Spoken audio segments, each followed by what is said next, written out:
pouco tempo a gente leu o texto da Thaís Rocha da Silva, escrito em inglês, que discutia essas questões do desenvolvimento da egiptologia no Brasil, apontando algumas perspectivas para o futuro.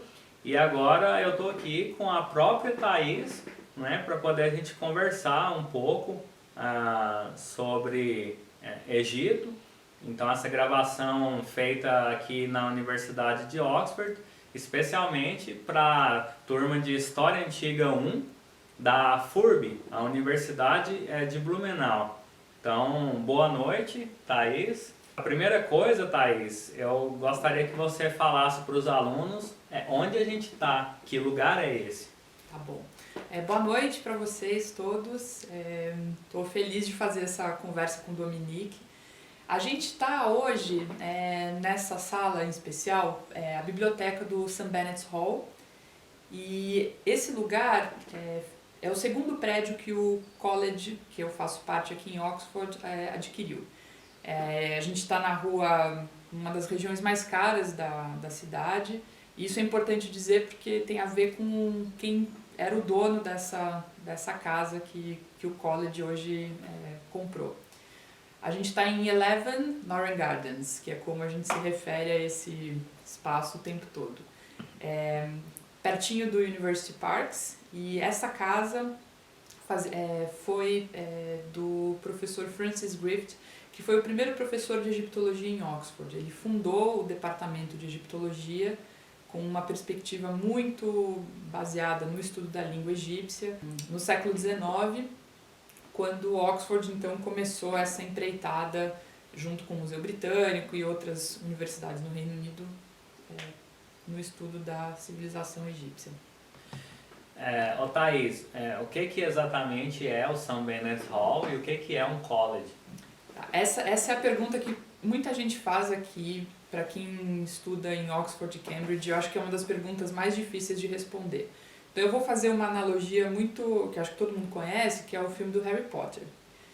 O sistema de colleges, ele funciona numa espécie de sistema federativo. Então quando você entra na universidade para fazer o curso de graduação, no caso que vocês fazem, você faz a sua inscrição em Oxford e em Cambridge para o college, não para o departamento. Então existem determinados colleges que abrigam alunos de determinados cursos.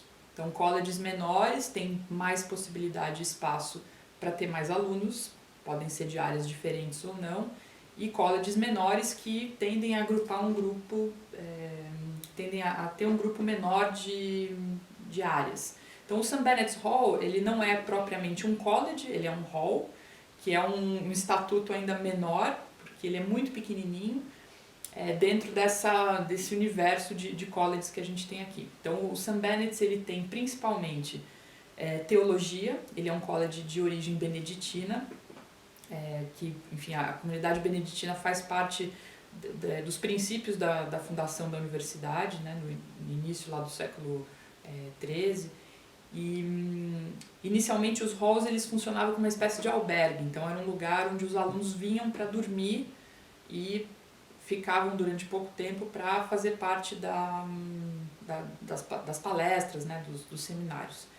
Com o passar do tempo, a universidade foi crescendo, esses halls se transformaram, foram recebendo patrocínio da nobreza, da própria igreja, né? Então eles foram aumentando de espaço, com prédios maiores, mais infraestrutura para bibliotecas, e aí eles viraram então os tais dos colleges.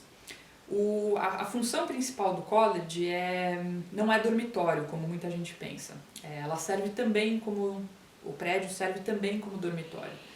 Mas se vocês pensarem no que é a universidade na Idade Média, como ela vem de uma herança direta do modelo de mosteiro, né, das abadias medievais, o college ele tem essa preocupação de abrigar os estudantes, os professores, as bibliotecas e evidentemente toda a infra que isso envolve.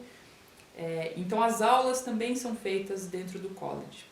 Oxford e Cambridge, eles têm um sistema de ensino que também existe em Durham, que é uma outra universidade aqui no Reino Unido, que é baseado no esquema dos tutoriais. Então você tem as aulas, mas você tem os tutoriais que funcionam em paralelo. Então, na área de humanas, por exemplo, no curso de egiptologia e clássicas, que é o que eu tenho mais conhecimento aqui, o aluno ele entrega uma parte, um texto, que é uma resposta, né, é um essay que eles chamam.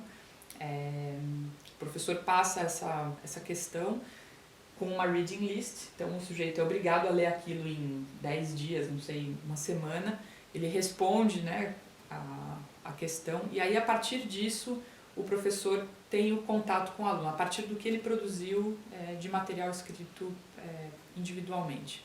E aí a ideia do tutorial é que o professor questione o aluno em cima dessa produção escrita, pode ser individual com um professor ou pode ser com 2, 3 alunos, dependendo do propósito do tutorial. E então o aluno é desafiado. E essa ideia do desafio é muito interessante porque, mais do que reproduzir o que está na reading list, né, na bibliografia, o aluno precisa se colocar ali como alguém que está pensando sobre o material que ele leu.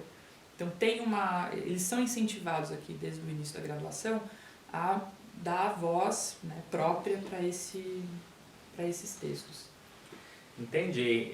Então a gente está falando da Universidade de Oxford, algumas comparações aí com Cambridge, com Durham, o Reino Unido, mas como é que foi esse processo? Como é que a Thaís Rocha da Silva veio parar aqui, exatamente nesse lugar? Você tem uma trajetória de estudos relacionada com São Paulo, você estudou na USP, eu queria que você falasse um pouco para a turma como é que se deu esse processo da sua graduação até você vir parar aqui e como que você foi parar em egiptologia. O que é a egiptologia? Eu sei que você já disse algumas coisas no texto, né, que a gente leu, né, mas o que é fazer egiptologia aqui? É diferente do Brasil? Então fala um pouco da sua trajetória, né, focando nessa questão específica da egiptologia.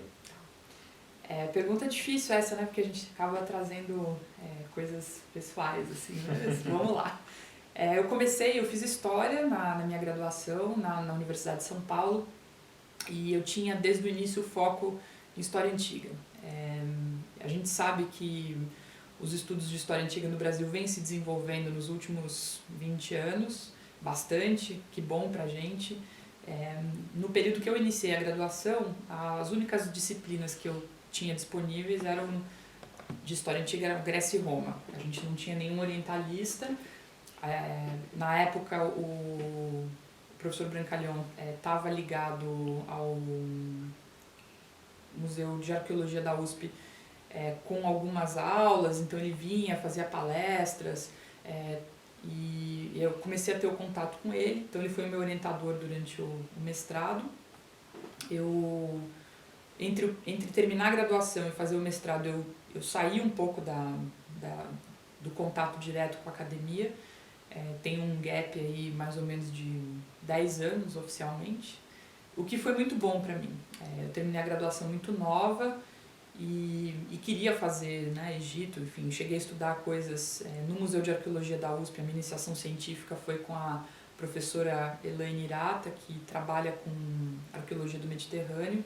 Eu estudei Chipre na época e sempre me interessava esses contatos do Oriente com o mundo grego, né, no período da Idade do Bronze. Tive a sorte na época de ter conhecido o professor Brancalhão, que me acolheu para o mestrado. Fiz o mestrado na USP, na época ele já era professor do Museu Nacional no Rio de Janeiro, que abriga a coleção egípcia, e eu quis ficar na USP.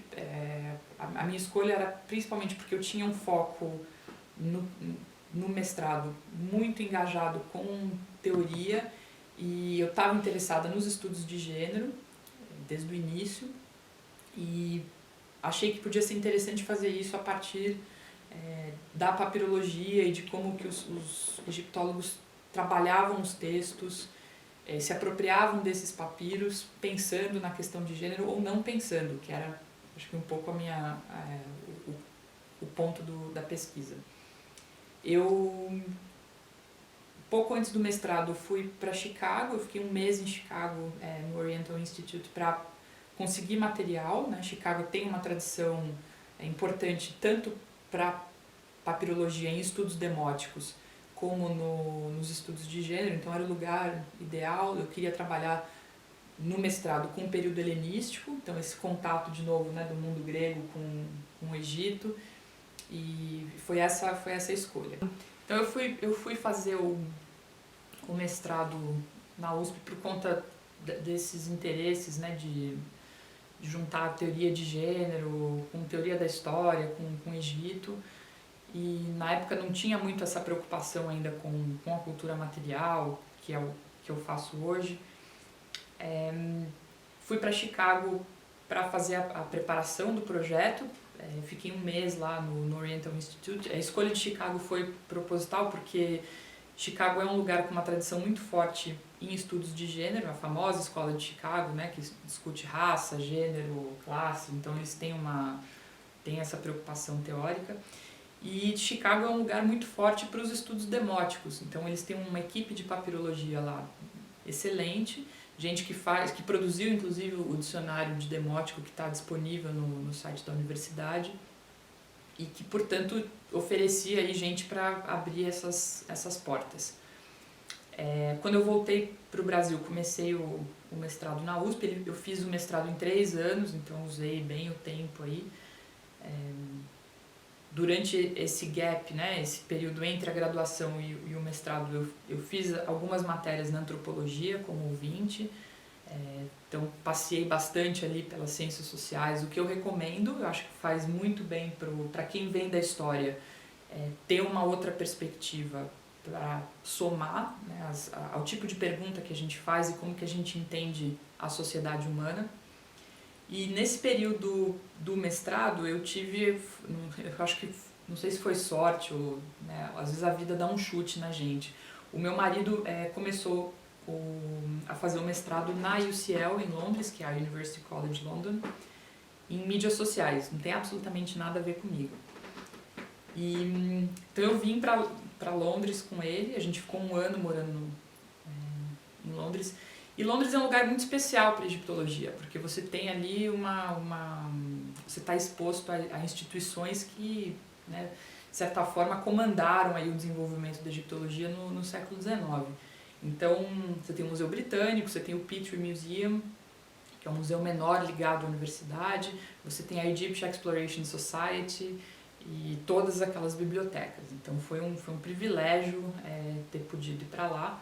Quando eu cheguei em Londres, eu comecei a entrar em contato com os professores aqui de Oxford, porque eu tinha o plano de fazer o doutorado um dia aqui. Achava que, não sei nem se era um plano, acho que era mais um sonho na época, porque eu achava que era uma coisa impossível. Então comecei a desenvolver esses contatos a partir de 2010, 2011, quando eu vim para cá a primeira vez. E aí as portas foram se abrindo, os professores muito interessados no tema, mas muito interessados também em ajudar. Eles sabem como é difícil você fazer egiptologia num lugar onde não existe essa tradição. Acho que foi o seu caso também com os estudos célticos, né? Exato. Então, acho que eu fui muito bem recebida. Assim, eu tive a sorte de encontrar muitos professores extremamente generosos, são acadêmicos excelentes, mas são pessoas também que têm interesse em fazer pontes, né? Em puxar a gente que está interessada, então isso ajudou. A gente leu aqui no seu texto que esses estudos de Egito no Brasil, eles têm uma certa história, estão relacionados com Dom Pedro, com a família imperial visitando o Egito, trazendo coisas do Egito. A gente leu aqui no texto que as coleções, né, que eles trouxeram, essas coleções foram bastante importantes, mas a gente também viu que a universidade no Brasil ela se desenvolveu depois, ela se desenvolveu um pouco mais tarde, e que o ensino de história antiga no Brasil, você já comentou nessa entrevista, se desenvolveu muito nos últimos 20 anos, mas tem um foco na tradição clássica, na cultura greco e romana. não é? Então, além das questões técnicas, que me parecem bastante óbvias, de diferença de estrutura, e de capital, de material de trabalho que a gente tem disponível numa universidade como Oxford e nos departamentos de história antiga que a gente tem no Brasil, considerando a estrutura de biblioteca, de computadores e de financiamento que a gente tem. Além disso, você vê alguma diferença importante no que é fazer egiptologia aqui e o que é fazer egiptologia no Brasil? A gente escuta, por exemplo, né, a gente vê algumas pessoas falando que parece que para você ser egiptólogo, você precisa saber a língua egípcia. Isso tem a ver? Só é egiptólogo quem sabe a língua egípcia? Quem sabe ler hieroglifo, por exemplo?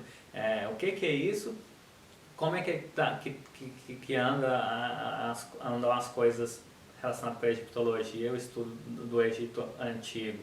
Aqui na Inglaterra, principalmente em Oxford, que você conhece muito bem, e no Brasil, tendo em vista a sua trajetória, a sua experiência. O que você pode falar para a gente sobre isso? Eu acho que, pensando na egiptologia em termos gerais, eu acho que a gente vive uma situação hoje muito interessante na disciplina.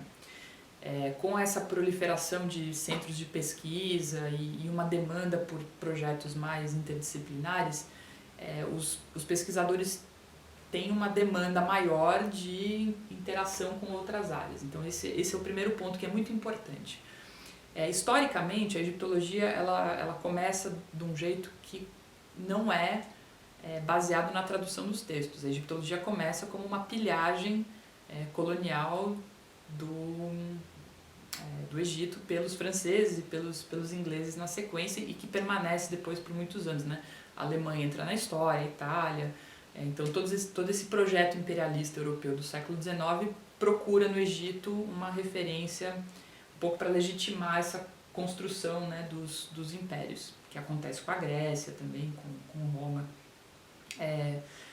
A partir do momento que a egiptologia decifra os hieroglifos e a gente tem então a produção de dicionários e esse primeiro contato dos pesquisadores com os textos, a gente tem quase uma cisão na disciplina, porque a tradução dos textos ela exige uma base filológica, especialmente no início desse processo, muito grande. Então, quem começou a fazer isso eram pessoas que vinham de uma tradição orientalista, de textos do mundo árabe, de textos chineses. Então você tem essa cultura das traduções dos textos antigos, né, que obviamente é herança das traduções, dos estudos filológicos que já eram feitos com grego, com latim, que os orientalistas meio pegam carona nisso no século XIX.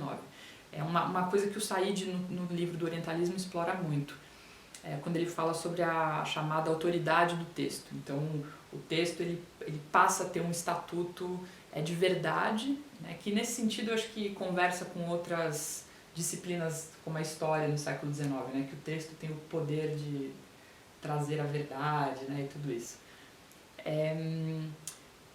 Se vocês me perguntarem se dá para ser egiptólogo sem ler hieroglifo, eu vou dizer que sim e não. Quando eu cheguei em Oxford, a primeira exigência que eles me fizeram foi dizer, olha, a gente sabe de onde você vem, a gente sabe que a sua formação é uma formação interessante, multidisciplinar, a gente precisa disso aqui, mas você vai precisar aprender hieroglifo. E eu fiz 2 anos, né, fiz egípcio clássico e egípcio tardio. Isso aconteceu também com outro colega nosso, o Ronaldo Gurgel, que fez o doutorado na Suíça e tem uma tradição alemã super forte, que também entrou nessa jornada. Isso acaba sendo hoje uma exigência de grande parte dos departamentos de egiptologia na Europa e nos Estados Unidos. Você aprende a língua egípcia, o que é ótimo, porque isso te permite um contato com a cultura que você não tem com as traduções. Isso vale para qualquer disciplina. No entanto, a egiptologia não é só a tradução de textos, né? Isso é uma parte da disciplina, papirologia, enfim, filologia e aí vai. Você tem uma outra parte importante da disciplina que é baseada na arqueologia, que diz muito sobre a origem, né, da egiptologia. Os primeiros egiptólogos não tinham acesso ao que estava escrito nos textos, mas eles tinham acesso à cultura material. Então isso foi a primeira porta de entrada aí da gente para o Egito. No Reino Unido a gente tem uma situação muito interessante de que as universidades se espalharam, se distribuíram aí com focos diferentes, né? Oxford, o departamento de egiptologia em Oxford, ele faz parte do Oriental Institute, que eu costumo dizer assim, é a coisa mais colonialista que existe, que poderia existir, né? O que é Oriental, né? Aí a gente vai, o que está no Oriente? Então é um pacote que você põe Pérsia, Egito, China, Coreia e por aí vai.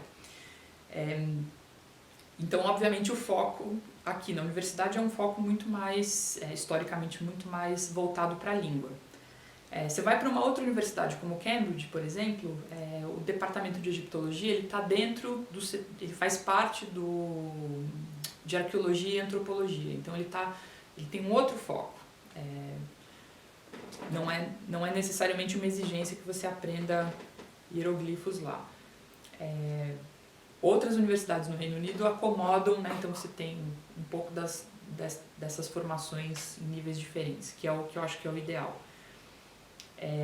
Hoje a gente vive um momento interessante porque os egiptólogos precisam ser interdisciplinares, então eles precisam dialogar com as ciências sociais, eles precisam dialogar com a história, com a antropologia, e essa veia mais teórica tem feito parte cada vez mais da pesquisa. No Brasil, a gente tem uma situação muito diferente, porque a gente não tem uma formação em história antiga. A gente tem uma formação como historiador, ou como antropólogo, ou como, né, cientista social, cientista político.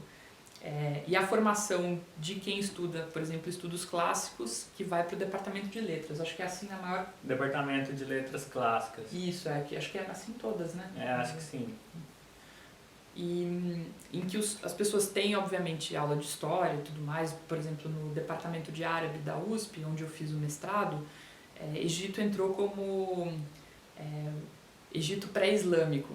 Então ele faz parte do mundo árabe antes do Islã, né? Então foi onde coube ali. Acho que no Brasil a gente tem uma situação muito interessante em termos de formação, porque ela expõe o aluno da graduação a universos muito diferentes do que o Egito ou Grécia, enfim, traria. Numa graduação em egiptologia, por exemplo, aqui em Oxford, o sujeito faz em 3 anos, ele tem acesso a 5 dialetos da língua egípcia, literatura, arqueologia, aula de museus, etc. É brilhante, mas é só isso. Então ele não está exposto a uma variedade de leituras que a gente é exposto na graduação. Que eu acho que em termos de reflexão histórica ajuda muito, porque nos instrumentaliza a pensar a sociedade.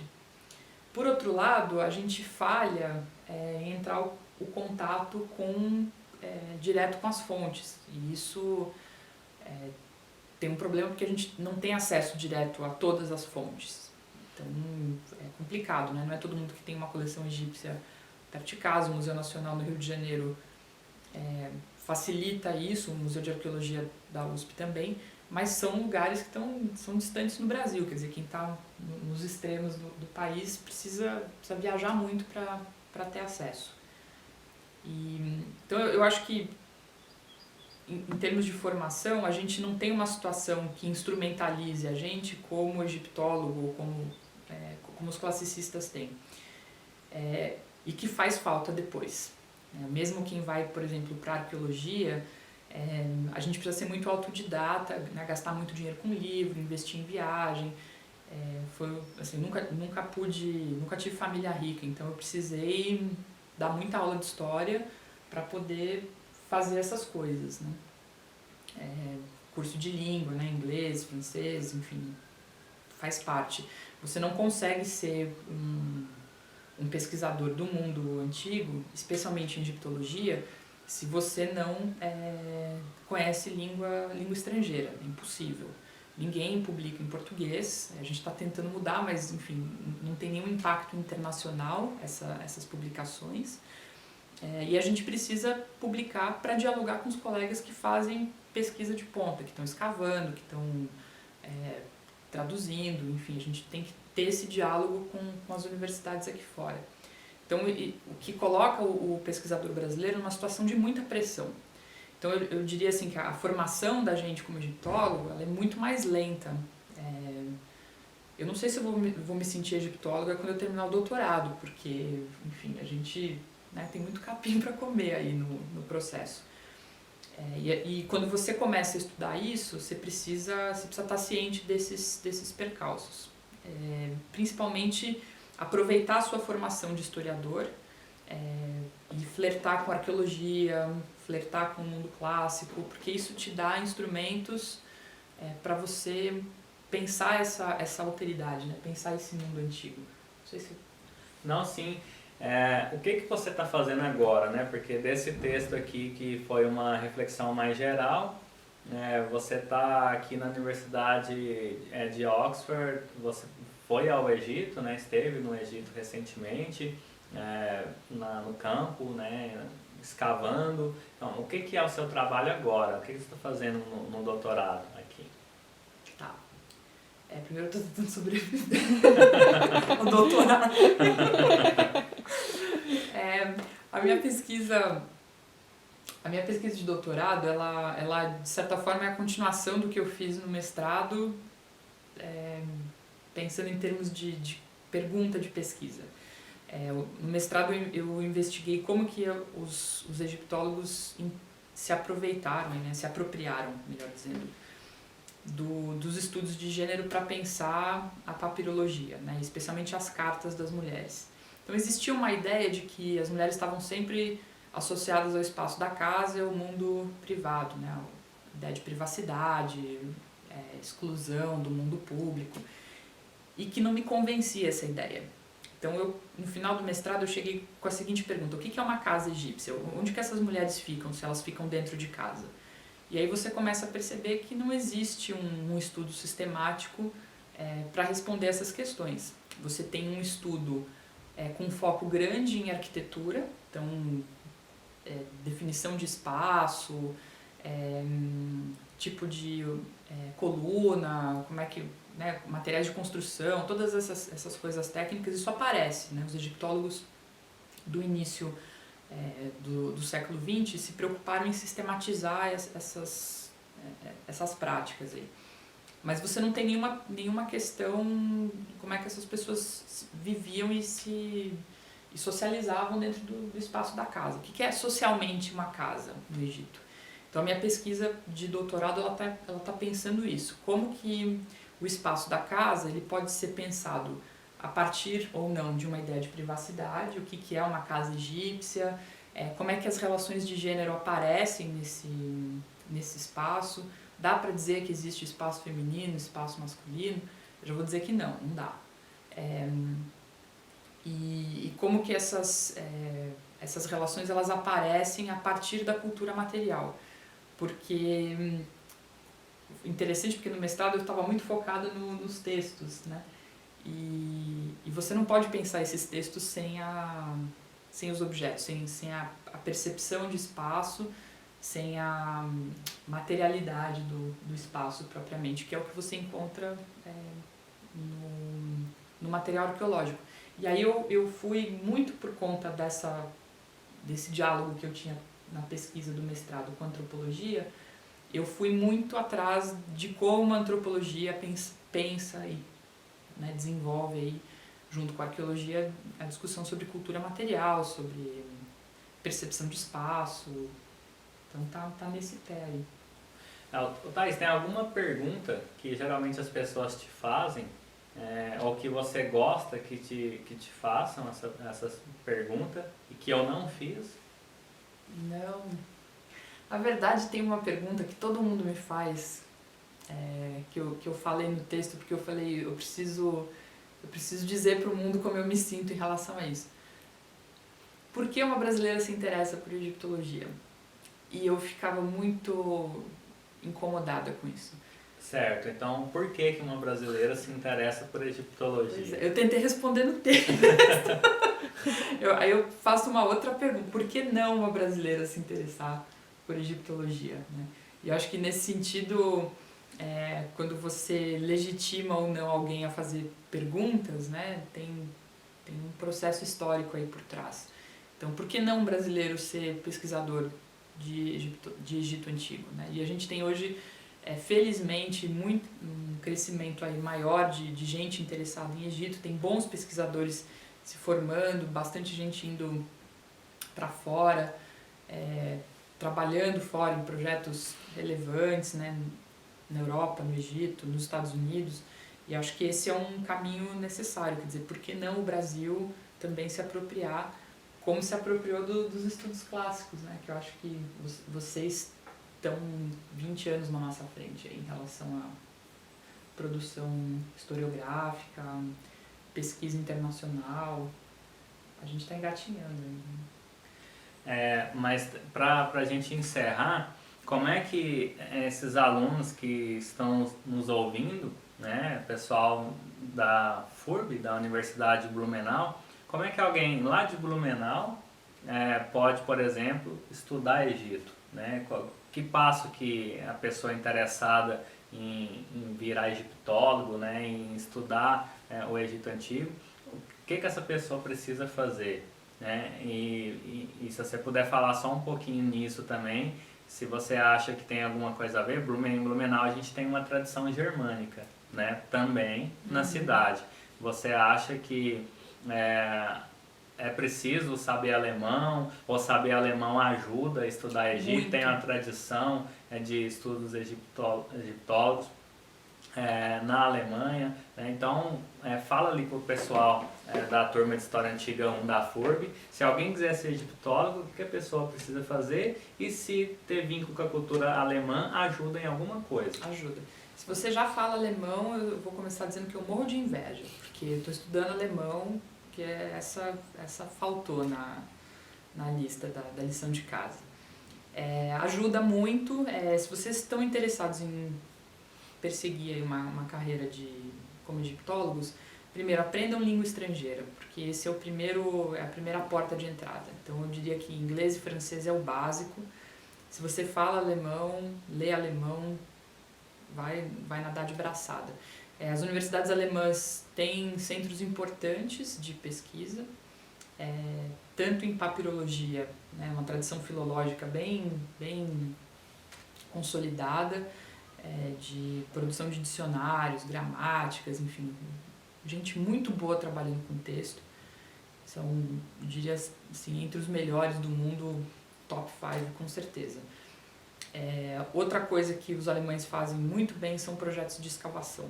Eles são relatórios muito minuciosos, eles têm missões importantes no Egito hoje, de sítios novos que estão sendo escavados por missões alemãs. Algumas escavações alemãs coordenam aí times internacionais, então é importante entrar em contato com esse pessoal se vocês têm o alemão. A Alemanha também oferece aí possibilidade de mestrado, doutorado, também sendo feito em língua inglesa, que para quem não está com o alemão calibrado, né, no nível acadêmico, também vale a pena. E aí nesse processo vocês têm como, enfim, melhorar o alemão. Agora, hoje vocês têm uma vantagem absurda, que é a internet. Então, não tem desculpa, né? A Academia Edu, ResearchGate, o Google Scholar, mesmo que você não tenha institucionalmente o acesso aos artigos, você consegue encontrar esses pesquisadores e escrever para eles. E as pessoas mandam as coisas, né? Existe uma atitude generosa. Eu costumo dizer que você não faz pesquisa sozinho, né? Pesquisa acontece só em grupo. Quer dizer, você tem que ficar sentado lendo esse monte de coisa sozinho, mas faz parte do nosso trabalho compartilhar.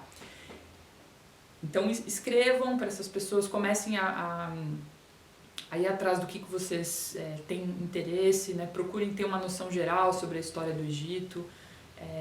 onde que estão as coleções, quais são os museus que tem, que tipo de material.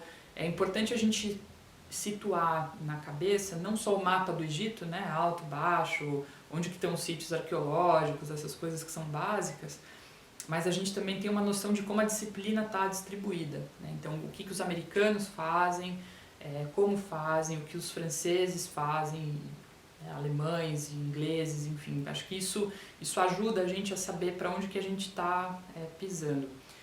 Apesar de eu ter tido, né, na USP uma formação assim, com uma carga francesa muito forte, né, inclusive o meu orientador de mestrado é muito francês, né, na maneira de pensar a egiptologia, a minha, vamos dizer assim, a minha pegada sempre foi para o mundo anglo-americano, porque existiam questões que os egiptólogos ingleses e americanos pensavam que conversavam mais com os meus interesses, como, por exemplo, os estudos de gênero, como, por exemplo, a questão da cultura material e como é que isso se desenvolveu teoricamente hoje, né? Então, a Inglaterra aí é importantíssima para isso.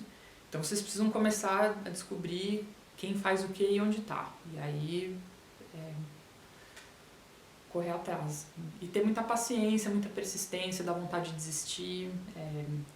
Eu fiz um mestrado sem bolsa, a minha bolsa de doutorado demorou muito para sair, eu apliquei acho que 3 vezes, saiu na terceira.